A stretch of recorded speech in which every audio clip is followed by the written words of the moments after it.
Good afternoon and welcome to another episode of Community Relations Corner at a time where we are able to discuss issues of concern to New York's Jewish community and our friends and partners all over the city metropolitan area. I'm your host, Michael Miller, Executive Vice President and CEO of the Jewish Community Relations Council of New York, the JCRC-NY. On each episode of Community Relations Corner, we're joined by guests representing the political, religious, economic, and diverse community leadership in the New York area, many of whom I've had the pleasure of getting to know over the course of my tenure at JCRC. Together, we'll discuss current events impacting the New York Jewish community and its neighbors, as well as the state of our city, the state of our state, and the state of our nation, and the state of the world. But first, a warm thank you to our sponsor. This episode is sponsored by the Free Synagogue of Flushing, serving the Reformed Jewish community in Queens, New York for over a century. Visit freesynagogueflushing.org for information about their Shabbat and holiday services, weekly Sunday school, and the beautiful spaces available for public rental. Once again, please visit freesynagogueflushing.org. And today, we're very excited to be joined by Oren Segal, the Vice President of the Center on Extremism at the Anti-Defamation League at the ADL. Oren has been a terrific partner and ally of our Community Security Initiative, CSI, and CSI's intelligence analyst is embedded at ADL in Oren's center. It was CSI Executive Director Mitch Silber who suggested you, Oren, as a guest on the show, and I'm happy to welcome you. Thank you for joining us. Thanks so much for having me, Mike. I look forward to the conversation. Thanks so much. Okay, so let's get into it. The first thing I like to do with our guests is to find out a little bit more about them. If you can share with our viewers a little bit about yourself and, in fact, what inspired you to go into this work. Yeah, so it's interesting. It's a good question. I feel like I'm on a dating app. You know, I like to take long walks. I'm a native New Yorker, born and raised, and have all the benefits and downfalls of being a New Yorker literally in my blood. I'm also Israeli, a dual citizen, so I have that going for me as well. So honest talk is sort of, I guess, what I prefer. Listen, I sort of grew up always very much interested, if you will, obsessed with the darker side of things. It was just always a curiosity for me. And so I knew in some way at a young age that I would want to do something that not only addresses that, but being part of something bigger than myself, like justice was always a big part of what I wanted to do. And so after, working at the New York Times, working, in a Jewish community capacity in San Francisco for a year, ADL really was the logical place for me because of its commitment to civil rights and because of its commitment to combating extremism and hate. It's almost like I was brought in almost like a magnet into the organization, which is now, about 20 or so years ago. So anyway, I'm still not bored by the commitment to trying to make not only the city, the country, but the world a safer place. Thank you very much for giving us a little bit of a look into your background. We advertise this as a conversation talking about white supremacy, so let's get into that issue. And let's start with defining terms. Can you please define for us what is white supremacy, what is extremism, and what is anti-Semitism? What do we mean when we speak about those matters? Yeah, so white supremacy is a term used to characterize, various belief systems, central to which are that whites should have dominance over people of other backgrounds, that whites should, live by themselves in a white-only society, kind of a white ethno-state that people have probably heard about, that white people have their own culture and that it is somehow superior to other cultures. And so, white supremacists, though, the threat of sort of the white supremacist movement, evolves in terms of the main narratives that animate it. And you sort of look no further than what we saw in Pittsburgh just a few years ago, where an individual who was really animated by the concept of the white race going extinct because of immigration, right? The browning of America, and said, I need to sort of lash out, is what he believed. But what he chose was the Jewish community. Because fundamentally, like, Jews within the concept of white supremacy are viewed in these sort of age-old anti-Semitic stereotypes of Jewish control. That ultimately the reason that the country's demographics are changing is because the Jews are allowing that to happen.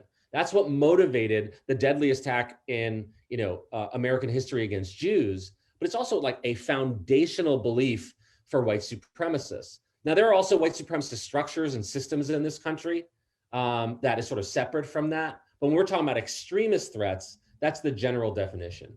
Now, extremism is interesting because in many ways, an extremist is just somebody whose views are way outside of the mainstream, right?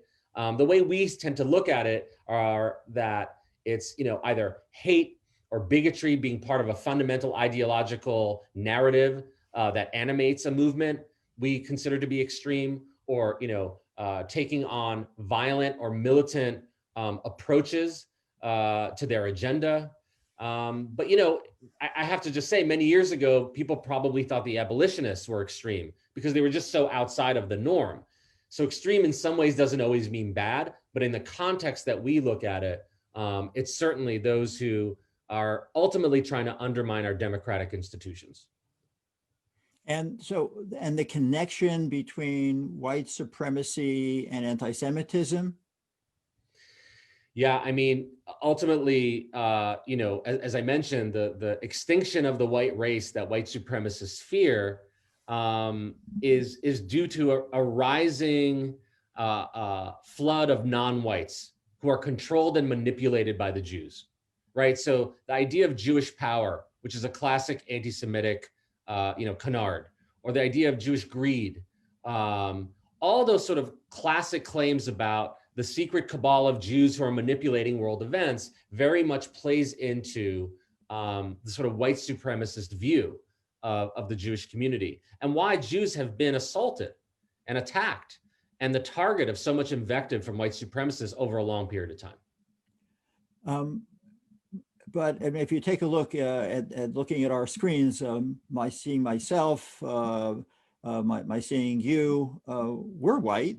So what makes this term white supremacy what it is that we're dealing with a purist approach to whiteness, to being Caucasian? It seems to be a misnomer. Well, I don't know if it's a misnomer. I mean, listen, the difference between you and I and white supremacists, well, I'll speak for myself, but know that this is true for yourself as well, is we don't believe that we're superior to any other races. We're not trying to create our own white-only ethno-state. We don't believe that, Jews are trying to manipulate world events in order to create, lead to the extinction of the white race. And so that's the difference. I mean, I don't know if it's a misnomer so much as a really sort of isolated view that rejects diversity and multiculturalism, but ultimately also tries to harken back to a day that never really existed, right? There's something sort of that unites white people in a way that sort of others would never be able to tap into. I mean, in that sense, it's very familiar to those who have studied Nazism. Yeah, but one can be, I'm sorry to drive home on this once more. So it's not exclusively white supremacy as opposed to a purist approach to whiteness that is supreme. I, as a Jewish person, or anybody as a Jewish person, would not be allowed to join some of these groups, which we'll talk about in a few moments. So it seems that from an historical perspective, that there is a meshing of a hatred towards Jews within the framework of white supremacy. So the combination of white supremacy and anti-Semitism is really, in essence, what this movement is. Yeah, I mean, white supremacists don't really view Jews as sort of pure white the way that they view themselves. Other people may obviously view Jews as white. They view that sort of Judaism as tainting the whiteness that they view as supreme. So let's jump into the events of just 2 weeks ago. What we all saw on our respective screens happened down in Washington, D.C., the insurrectionist attack on the United States Capitol. How did we get there? Yeah, how we got there is both complicated, and yet there were so many signs leading up to what we saw on January 6th. I think to understand how we got there is, let's think about, all right, who is there and what happened. And so, if you want to, Oren, to harken back to Charlottesville, however you want to enter into this space. Yeah, I mean, I think there's sort of grades of focus, and let's start sort of with the immediate, and then start focusing out, and then see how we got there. So, among the people in the crowd that showed up on January 6th, that were animated by the concept primarily that an election was being stolen, something was being taken away from them, their freedoms were being trampled on, that their rights as Americans were being taken, that their voices, in a sense, were being taken. That's what sort of brought most of the folks there. That included some white supremacists, some militia types, a lot of conspiracy theorists, of course, like QAnon conspiracy theorists, which we could talk about. But it had a hodgepodge, if you will, of various different conspiratorial and extremist movements and folks who identify with that. But it also had a lot of people who I think showed up not because they were planning to, mob the Capitol, but because they were there to support the president. They were there to express their concern about this illegitimate narrative, but about a stolen election, and to show their support. And so this is really important, that it was unique in the sense that it was a combination, it was an intermingling of sort of hardcore established extremist movements and ideas, and sort of a new group of folks who are animated by some of those concepts, but who would not self-identify and had never shown any signs, let's just say, of being white supremacists or oath keepers, et cetera. And so those are the folks who got there, were riled up for not only on the day of, but in the lead up to that day, about something being taken away from them. And we saw the results. The idea that something's being stolen from you, that something that belongs to you is being removed, really animates people to action over time, right? We were just talking about white supremacy and the idea that their race, their culture is being stolen and their race is going extinct. That animates people to action. That's one of the things that motivated the Pittsburgh shooter, El Paso, Poway, et cetera. And so we've seen in the past how the idea that somebody is being literally marginalized, if you were being marginalized and thought something was being taken away, wouldn't you do anything you can to fight back? That is sort of logical. Now, if you just focus out from the day of, what had we seen in DC for about 2 months leading up to it? There were other protests also coalescing around the same narrative of a stolen election, of conspiracies of a deep state. And we saw violence in DC in the months leading up to the insurrection. Some people may recall a Black Lives Matter banner being taken off of an African-American church and being burned on the ground, people fighting in the streets, whether it was Proud Boys or others. And so it was a lead up, even in DC, to this anger and normalization of violence. Now, if you focus back even a little bit more, think to the summer, in response to the pandemic that we were all trying to deal with. Those conspiracy theories and anti-government beliefs started seeping in even then. Look no further than some of the reopen protests that we saw around the country, right? These were protests against lockdown measures, quarantine efforts, wearing masks, basically the idea that people's freedom was being taken away from them. Now, I want to be clear about this. Many of the people who showed up at those reopen protests legitimately were concerned about their livelihood. If you need to close your store and you can't make money, what are you going to do? That doesn't make you extreme. And showing up for a protest does not make you extreme. But even back then, we were seeing militias and boogaloo types showing up, arming themselves, and in some cases, literally storming capitals, like in Michigan, trying to enter. That resulted in a plot, in fact, against the Michigan governor to kidnap her, again, because it was the tyrannical government that was trying to control people's lives. So we had seen this narrative animate people throughout the entire summer. And if you take one step further back, you mentioned Charlottesville. Right. That too is a critical moment, because in that sense there, we had predicted it was going to be one of the largest white supremacist gatherings of all time. And it was. And the violence that ensued, there wasn't the types of consequences, if you will, that we're seeing now with so many people getting arrested for what happened in DC. So social media companies, decided for a while after to make it more difficult for some extremists to operate on their platforms. But this was in a moment that had emboldened them. And even though some of them had to retreat, it was followed up with mass shootings around the country and around the world. And one would take one more step back. When you look over the past 10 years, when you look at violent extremism in this country, our data shows when we look at extremist-related murders, that 75% of extremist-related murders have been carried out by right-wing extremists. That's anti-government types, white supremacists. About 24% have been carried by those who subscribe to the ideologies of ISIS and Al-Qaeda, right? And then there was this sort of other, which includes, what we saw in Jersey City in terms of a Black Hebrew Israelite who was targeting and killed people. And so my bottom line is this: extremism and violence is not the sole domain of any one group or movement or ideological persuasion. But we have been seeing the rise of white supremacy and anti-government extremism for a long time. And so anybody who was surprised wasn't paying attention. Wow. So what, you mentioned a few of them along the way, but what are the groups that espouse these views and act upon these beliefs? Your center researches these organizations, these groups, and what do we know about them as it relates to us in the Jewish community?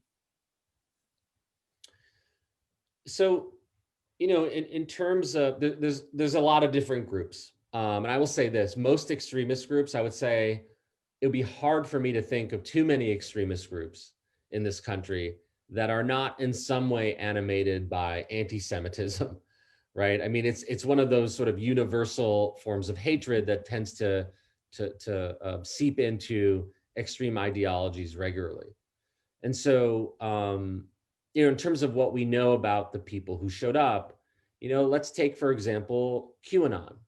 A lot of people, it's hard to sort of explain what is QAnon because it's such an absurd conspiracy theory. But fundamentally, what it's all about is casting doubt on the legitimacy of the government of the United States. So for QAnon followers, up until maybe yesterday, and we could talk about sort of how they have to evolve now, they believe that, Donald Trump was really the person who was fighting against the deep state, right? A secret government that was trying to manipulate them and control them. And that this secret government was made up of, Democrats and Hollywood, who are all actually secretly pedophiles and into sex trafficking. And I know this sounds weird because it is weird. And it got into greater conspiracy theories of which the strains become so absolutely absurd. But for some reason, maybe it's because people need something to believe in times of trouble. These really absurd ideas became something that was embraced pretty broadly, partially because maybe it was normalized on social media, partially because people are always looking to explain things that are hard to explain, especially their own personal crises. But millions of people, started amplifying or subscribing in part or in whole to these conspiracy theories. But ultimately, what is the concept of Hollywood and, government being manipulated? What does that sound like to you? This sound like types of conspiracies that have animated anti-Semites for a long time? Absolutely. George Soros, right, who's sort of the Rothschild of the modern day, his name kept being brought up into that in terms of his role in manipulating movements and social causes in this country. So strains of anti-Semitism have been throughout the QAnon conspiracy. I mean, let me ask you, like, what do you think makes people believe in things that seem so unbelievable? I think that people are very angry, people are very upset about their own status in life, and they're trying to blame somebody else for what their current status is. And they just lash out, so they'll latch on to whatever they think might make even a tiny bit of sense, and also who is saying it. Yeah, and I think, where do people turn when they have these questions? Where do people turn when they want to find community? And especially during like a pandemic, right? Where does one go? It's the phone, it's the computer, it's where we're communicating right now, Michael. And so when you have these spaces in which people are trying to, create some meaning for themselves for whatever reason, and there are so many people who are promoting lies and conspiracies, and in fact, it operates in the same space as, legitimate news or their in-laws or their family, right? It all sort of gets jumbled up. And so I think we're still learning about how to deal with the way information is communicated to us. And I think, we've gone on a little bit of a tangent, but I think that's explains some of the people that we saw show up in DC. Yeah, well, let's just stick with QAnon for a few minutes. I've read articles where there are various slogans that they use, like "Trust the Plan" and "The Great Awakening" and "The Storm." But another one is the Jewish question. So I know that there are Jews, members of our faith, who associate themselves with QAnon. So is QAnon inherently anti-Jewish, anti-Semitic? That's A. And then B, when I first started working at JCRC 36 years ago, approximately, I was assigned by the then executive, I was assigned to do some research on white supremacy way then. And one of the things that I saw quite frequently was the term Zionist occupied government, ZOG. I kind of seen it recently, although obviously I'm not doing what you're doing and doing all that research. Is the Zionist occupied government term still used? And therefore, is white supremacy also anti-Zionist, anti-Israel?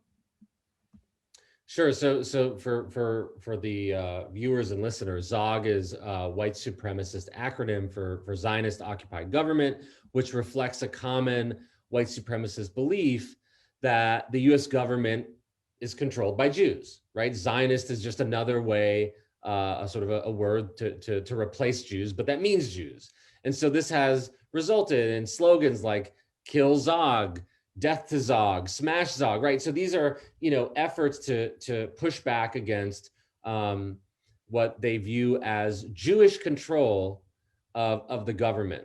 The fact that they're using Zionist, and this may sound familiar to folks, is often a code word for Jews, a way to sort of hide the fact that you're explicitly talking about Jews, even though that you are. So, I mean, that still remains, a slogan used by white supremacists to this day. And just to get to your question about sort of QAnon and the role of anti-Semitism, I don't know to the degree that sort of the concept of Zionist occupied government is central to QAnon. I wouldn't necessarily say that. Although, again, there's so many different strains of QAnon that it's hard to sort of keep track of what they actually believe. But I would say this: not everybody who supports the theories of QAnon even knows necessarily that they're doing it. An example of this was a hashtag that was created about "Save the Children." Mm-hmm. Now, if some average person sees that, they may want to retweet that because, who doesn't want to save children? That sounds like a laudable thing to do. But really what it was, when you scratch the surface, was more of sort of a commentary on children need to be saved because there's these pedophilia rings by Hollywood and the Democrats and sex trafficking that's going on. So it was like, it got to a conclusion of Save the Children, which is nice, but it got there through an entirely absurd and damaging conspiracy theory. Yeah. So even that alone, right, doesn't always mention Jews. But this is what I was saying before. When you're talking about government being manipulated by people, when you're talking about our media being manipulated by people in order to control the population, I mean, how many steps away is that from anti-Semitism? Those are the classic anti-Semitic stereotypes that exist. And so there's definitely an underpinning, if you will, of anti-Semitism within that QAnon movement.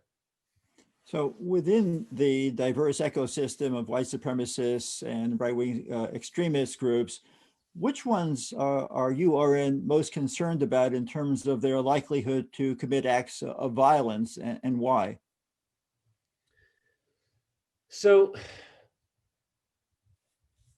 I don't think we have a luxury to ignore any movements. I just want to say that. And I provided this statistic about extremist-related murders in this country. And when you look at plots too, there have been plots that have been foiled. And we need to remember that that too is an indication of intent, if not success.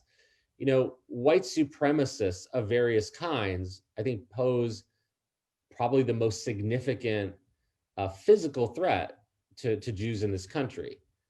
I mean, it was white supremacists who shot and killed 11 people in Pittsburgh. It was white supremacists who shot and killed people in Poway. There was a white supremacist also in El Paso. And even though El Paso didn't specifically target the Jewish community, again, it was the narratives that included anti-Semitism that led to that attack. And so, based on just current examples of plots that have been stopped, that is a significant violent threat in this country.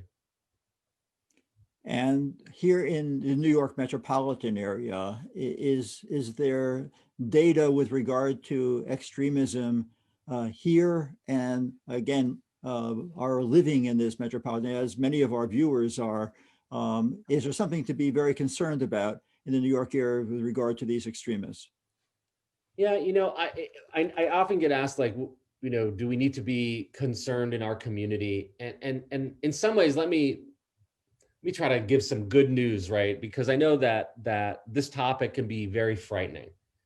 And I think it's important that we have the proper perspective. We can be very alarmed and concerned about extremism.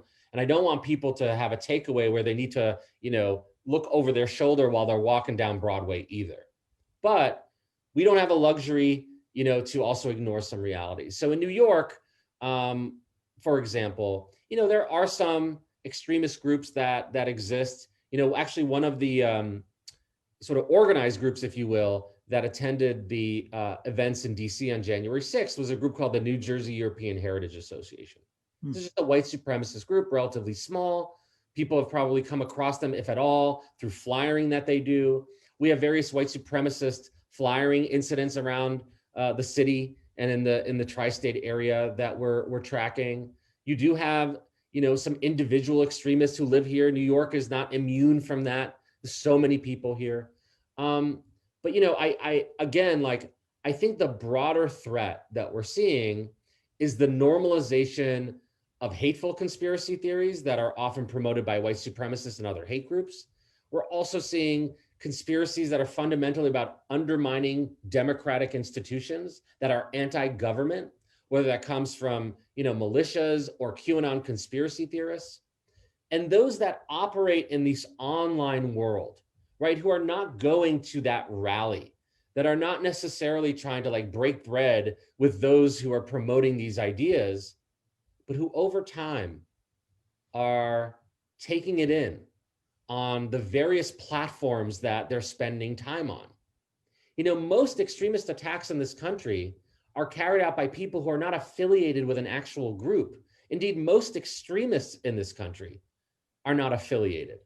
These are people who are moved to action because of the ideology and the ideas, and less because, they had a direct line to any card-carrying member. And that's true in New York as it is anywhere else. So that's the lone wolf concern is more prominent than organizational concerns.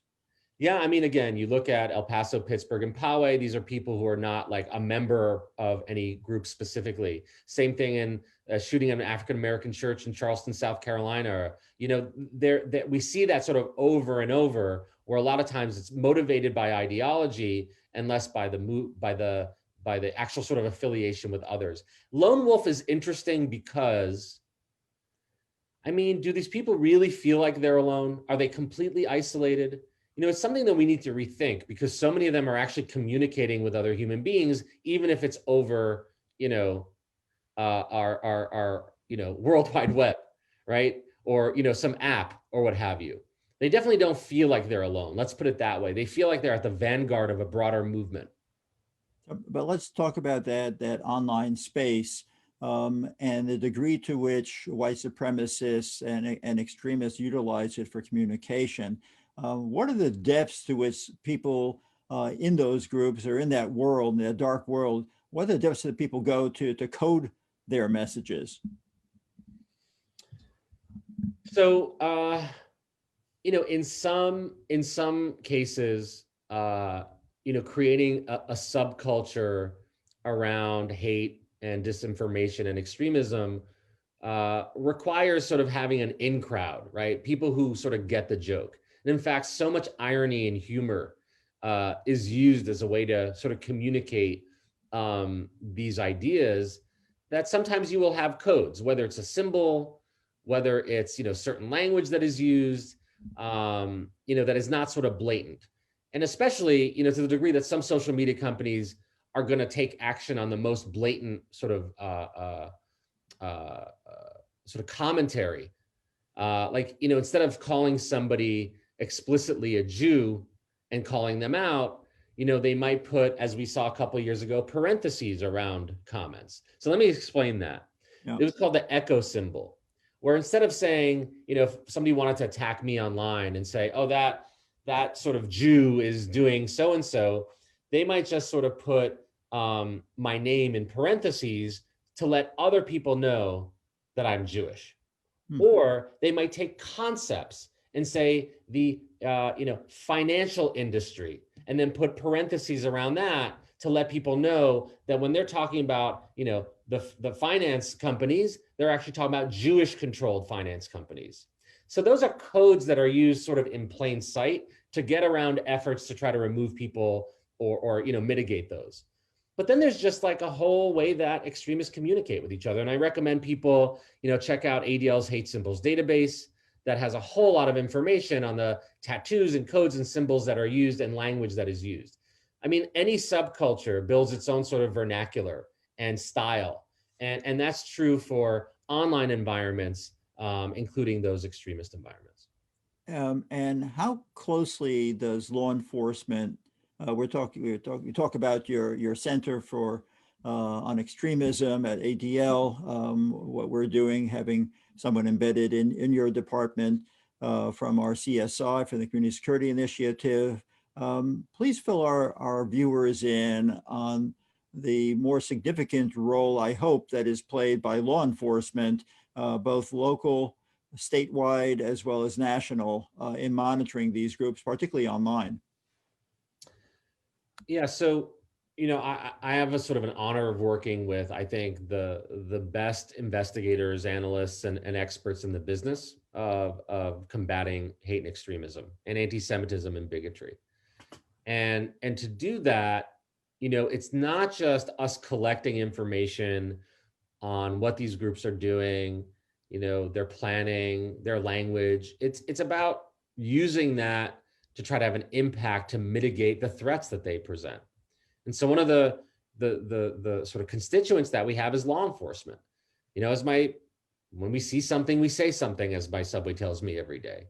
And so when we see, you know, individual, let's just say, who's talking about going to, you know, kill, you know, people in a specific community, or somebody who's getting increasingly sort of radicalized, you know, we want to make sure that we're able to share that with law enforcement. We're not, you know, law enforcement ourselves. We're not going to make arrests. We're not carrying guns and badges. But what we can do is support those with the information that we're seeing, because we believe in protecting the safety and security of communities, all communities, the Jewish community, but all communities in every state, in every part of the, in every community in every part of the country. And so, our partnership with CSI, which I think has been great, not only because, I have worked with Mitch, Silber for so long, and, his role in being a leadership in the fight against hatred, but the ability to, embed an analyst on this team who brings their own set of skills and to share information, again, to make sure that law enforcement has what it needs to have in order to keep communities safe. And with CSI specifically, Jewish institutions in the tri-state area.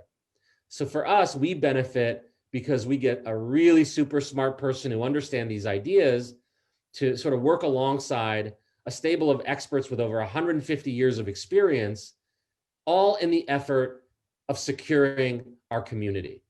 So it's not only up to us, but we're not going to just leave it up to anybody else to secure our community on their own. That's why a partnership, not only CSI and ADL, but a partnership between us and law enforcement to make sure that we are able to get them the information they need is critical. Nobody's going to be able to do this on their own. Well, so a couple of questions coming in on the chat. How difficult is it, or, as smart as we are and as ahead of the game as we try to be, might it be that some of these groups are actually going to the extent of further encrypting their online presence to make it even more difficult to monitor? Do you see that happening? Yeah, that's a great question.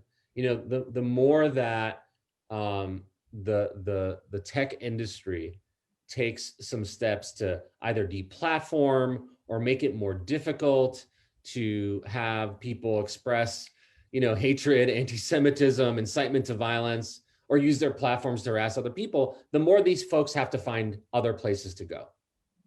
And the truth is, they will find other places to go. They always have and they always will. And so when a platform like Parler shuts down for a period of time, those extremists are going to migrate to another platform. Now, in some cases, it'll be more than one platform. So now this sort of concentrated group of folks, if you will, are now spread out more diversely in different places. And some of them are going to use more encrypted platforms that, so it's harder to sort of detect. My sort of thought about that is it should be hard. It shouldn't be so easy to find extremism and hate and incitement to violence. And if they are in more sort of fringe platforms, that's less people that they're able to reach with their hatred. Right. And so we need to sort of embrace that it could be harder. It's not like the magic bullet and there won't be any extremism, but the ability for us to try to make it more difficult for them to reach broader audiences. And I'm not talking about with just sort of regular speech. I'm talking with incitement to violence, Holocaust denial, with disinformation, then ultimately, maybe that's a step in the right direction. Okay, thank you. Again, a few more questions coming in from the audience. What's the relationship of your center with the Southern Poverty Center? And do you compare notes about groups you track? So the Southern Poverty Law Center is another organization based in Alabama that does the work of tracking and combating extremism. Myself and my colleagues at ADL have a great relationship with their investigators and analysts and others who do that work. In this business, you need as many sort of allies as you can, and you need people who know what it takes to go through that. So our relationship is very good. We're different organizations. We have different approaches. We have different, even sort of levels of sort of different tactics and initiatives that we take. But it is, I would say, a very good relationship. Great. Another question is the use of these subtle tropes, such as the use of parentheses, seem very underground. How does their messaging reach the mainstream? So, I recall before the shooting in Pittsburgh that the shooter was talking on this platform, Gab, talk about fringe platform, about George Soros leading a caravan of immigrants into this country to invade. Now, that wasn't a new sort of concept. When I started working this beat, if you will, 20 years ago, I would see that periodically on some fringe platform, like some either white supremacist platform or elsewhere. And it was really like, you kind of had to look deeply to find it, but it was important to find. But prior to the Pittsburgh shooting, I'm pretty sure the president of the United States at the time tweeted something to that effect. So the question of how does it become mainstream, in part, is when leaders make it mainstream, when they give oxygen to the narratives that animate extremists. Another way that it becomes extreme is when, you're checking your Facebook page or on whatever platform of choice it is for you, and you see that all around you. In fact, I actually believe the mainstreaming of hate and extremism is more real on our devices than it is on our, cable news channels, since more people are spending more time there. And so ultimately, though, it becomes mainstream when good people allow it to do so, when they don't push back, when they give it oxygen instead of keeping it on the fringes. Thank you. We have another question with regard to Washington, D.C. So yesterday, we witnessed the inauguration of Joe Biden as the president of the United States. What challenges are before him that he is going to be facing with what appears to be an emboldened movement? And again, in the wake of what happened 2 weeks ago. Yeah, I mean, the sort of extremist chatter, if you will, is a bit all over the place right now. But those folks who believe that the election was stolen, who showed up on January 6th, their minds haven't been changed. They still believe that. This narrative of an illegitimate government is going to persist. It's going to be a central part, it seems, for those who showed up and sort of extremist movements right now more broadly. Like, extremists really rely on having something that they oppose, oftentimes more than what they're for. And so, having, in some cases, somebody that they've supported no longer in office. And not all extremists, by the way, supported Trump. Many of them thought, he was just as bad as anybody else because he was part of the political system. But for a handful, Biden represents the coming of socialism, right? Or that, an illegitimate leader who stole an election, or a whole bunch of other conspiracy theories. And so, I think it's going to be a challenge. And it's going to be a challenge mostly because of what we've talked about, Michael, about the everyday person that is getting wrapped up in these conspiracies. The everyday person who's angry and wants to find a way to lash out at what they feel is an illegitimate government, where you have a lot of repairing to do. One thing I know won't help is sort of in any way normalizing violence, or in any way not speaking out against hatred when it's there. I hope that becomes part of our public discussion more than it has been in the past few years. Thank you. I just want to let our viewers know, and let you know too, Oren, that we've posted the ADL's resource library link in the chat. So please feel free to tap into that. And let me ask you a closing question, unless something else comes in over the chat.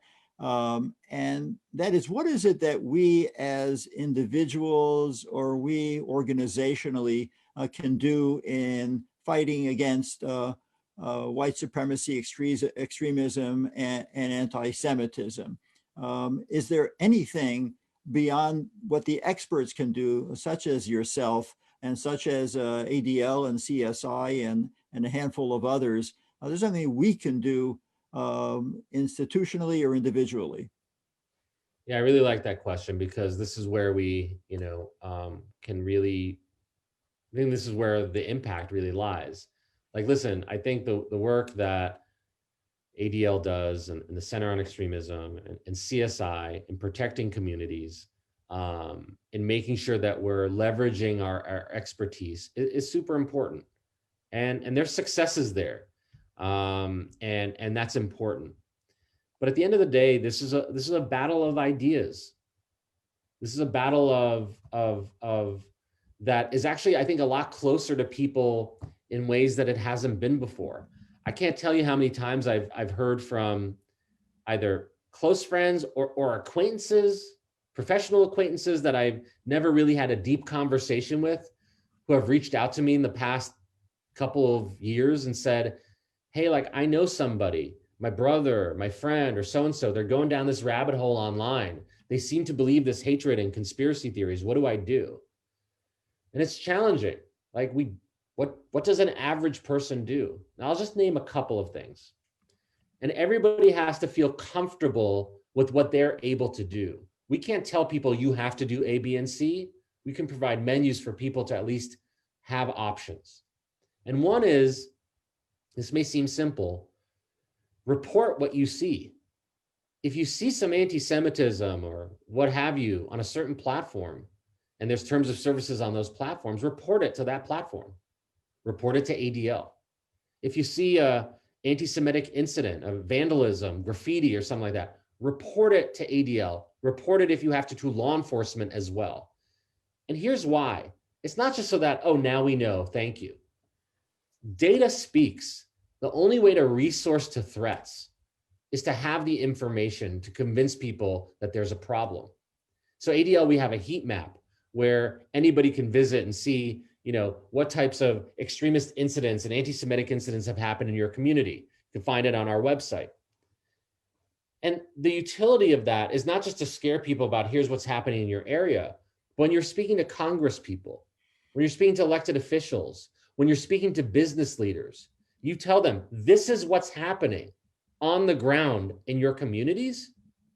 That encourages people to hopefully invest in trying to find ways to combat it. So reporting is critical. The second is using your voice. And using your voice doesn't always mean, and especially doesn't mean having an argument with somebody on Facebook. I really don't think that's going to be useful. But it's about when you hear anti-Semitism, when you hear bigotry, when you hear somebody engaged in some conspiracy theory, tell them that that's not normal.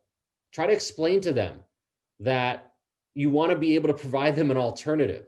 There's certain people you're not going to reach, but calling out extremism and hate, and especially anti-Semitism when you hear it, is something we all can do, assuming we're in a safe position to do that. And if you don't know how to do that, there are resources both on ADL's website and elsewhere on how to talk about these issues to people, especially if it's people that you care. Because I have always felt it's harder to tell people within your community, right, that they are being anti-Semitic than pointing at people outside. But we need to look within our friends, our family, the people closest to us, those who may listen to us more, and start there and try to, make a difference there. I think that can have an impact. 3, I am an extremism person. That's all I've ever done. No one's going to know me for any educational type of programs. But I've learned a lot from my colleagues at ADL that do that. And I'm convinced it is critical to teach people at a young age to be critical thinkers. There's so much being thrown at kids, information, disinformation, conspiracies. We need to train them to understand how people are trying to manipulate them. And part of that is understanding and identifying what extremism and anti-Semitism looks like. I know that our curriculum at ADL helps do that, but it takes it a step further, where it tells people, kind of from the lessons from the Holocaust, that it's not just enough to sort of recognize it, but you need to be an ally. You need to speak out against somebody who's being stereotyped or bullied and not be a bystander. I think when we're invested in helping protect people from bad things, when we see the community that can build, the relationships that builds, that makes fighting against hatred and anti-Semitism more sexy than advocating for it. So I think education is critical in this fight as well. Thank you. This has been so informative, but I said we might be wrapping up, but we're not. We still have a few more minutes, and I have two more questions. One of them is it's coming in from Terry Byrne, who is our regional security manager for Manhattan and for Staten Island. And Terry asks, like, what do you see in the short term? What's your outlook in the short term? Do you think that we're going to see anything as violent as what we saw on January 6th? What's your outlook?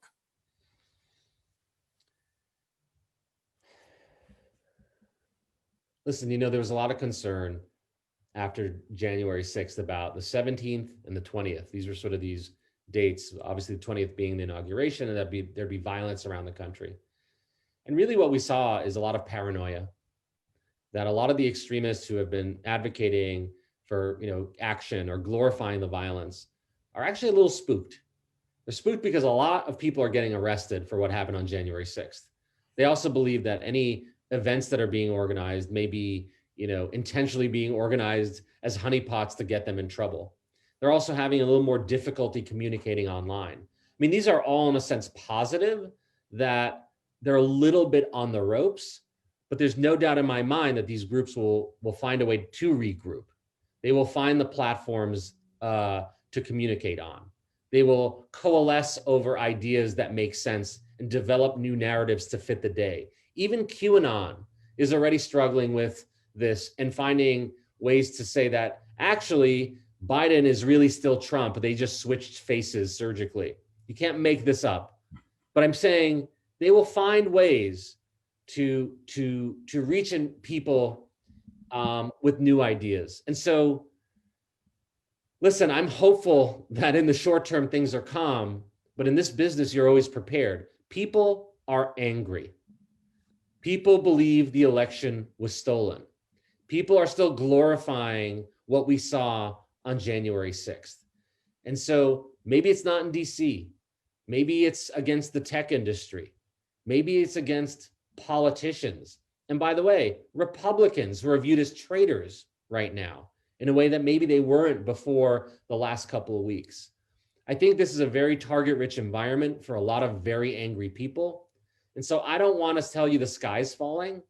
I'm just going to tell you that we're going to be looking at it super closely. Thank you. And thank you for looking at it as closely as you do. One last question, and that is a very, very important question. One of our viewers sent in, I won't mention the person's name. What do you do when your own Jewish parents believe in these theories?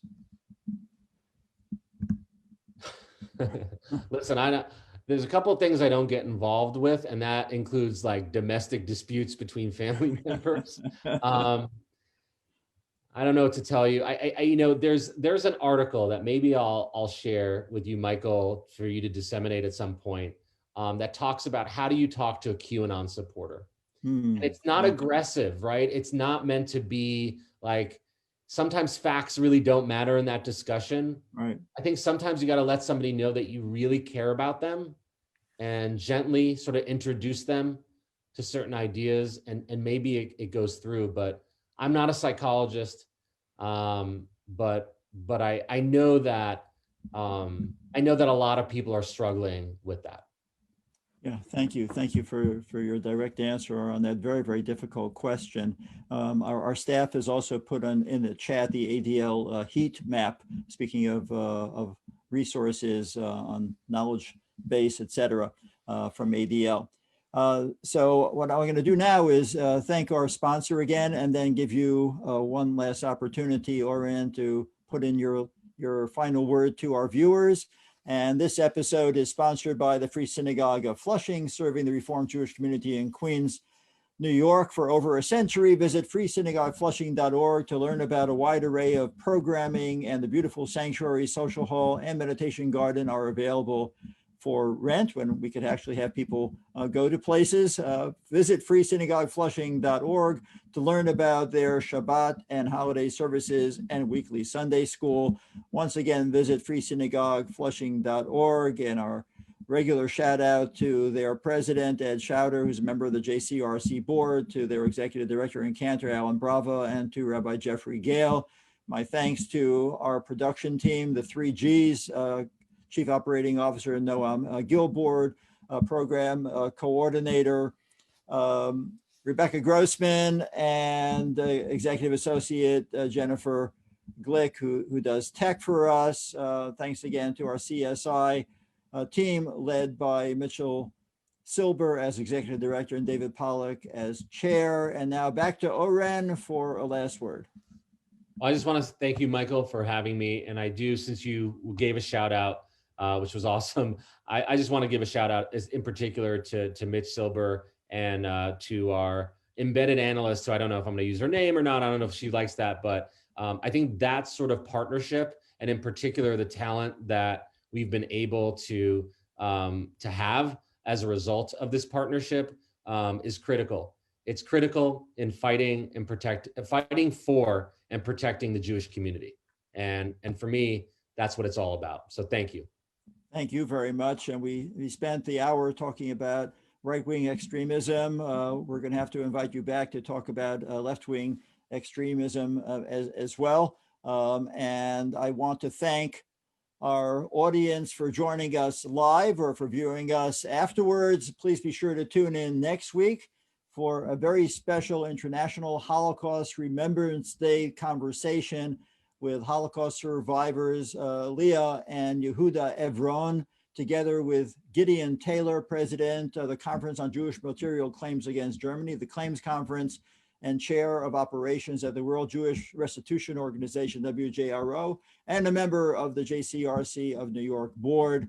So we're going to be talking about Holocaust education, awareness, and restitution next week on Community Relations Corner. I'm Michael Miller, and I thank Oren Segal for joining us today, and we look forward to seeing you next time on Community Relations Corner. Shalom, goodbye. Thank you all very, very much.